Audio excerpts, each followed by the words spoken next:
19 তারিখ বাংলাদেশ সময় দিবাগত রাত 1টায় মাঠে নামতে চলেছে স্পেন এবং আর্জেন্টিনা, দুইজনই হেভিওয়েট ফাইনালিস্ট।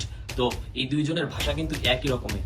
তার মানে মাঠে যে প্লেয়ারগুলো থাকবে, যে দর্শকেরা থাকবে, একে অপরের কথা সকলে ইজিলি বুঝতে পারবে এবং এদের স্ট্র্যাটেজি, কে কোন স্ট্র্যাটেজি অনুসরণ করতেছে, কথা বলতেছে, সকল কিছুই কিন্তু বুঝতে পারবে। আসলে দুইজনের ভাষাই হচ্ছে স্প্যানিশ। এখন আমরা তো জানি যে স্পেনের ভাষা হবে স্প্যানিশ, সিম্পল ব্যাপার। বাট 10,000 কিলোমিটার দূরে আর্জেন্টিনার মতন একটা দেশের ভাষা কিভাবে স্প্যানিশ হলো? এই ঘটনা শুরু হয়েছে 14 শতকে, যখন ক্রিস্টোফার কলম্বাস আমেরিকা আবিষ্কার করে।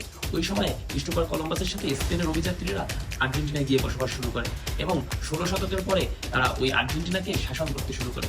প্রায় 300 বছর আর্জেন্টিনাকে শাসন করার পরে তারা আর্জেন্টিনা থেকে ঠিকই চলে এসেছে, কিন্তু রেখে এসেছে নিজেদের সংস্কৃতি, নিজেদের ভাষা, নিজেদের ঐতিহ্য, সকল কিছু আর্জেন্টাইনদের মধ্যে দিয়ে এসেছে এবং এর জন্য আর্জেন্টিনার ভাষা এখনো স্প্যানিশ। এই খেলার মধ্যে আরো একটা বড় মিল আছে, সেটা হচ্ছে এই খেলায় আর্জেন্টিনা এবং স্পেন দুই দলেরই স্পন্সর হচ্ছে অ্যাডিডাস। অর্থাৎ অ্যাডিডাস কিন্তু কোনোভাবেই লস করবে না। যে দলই বিজয়ী হবে অ্যাডিডাস তাদের স্পোর্টস কিটগুলো বিক্রি করতে শুরু করবে।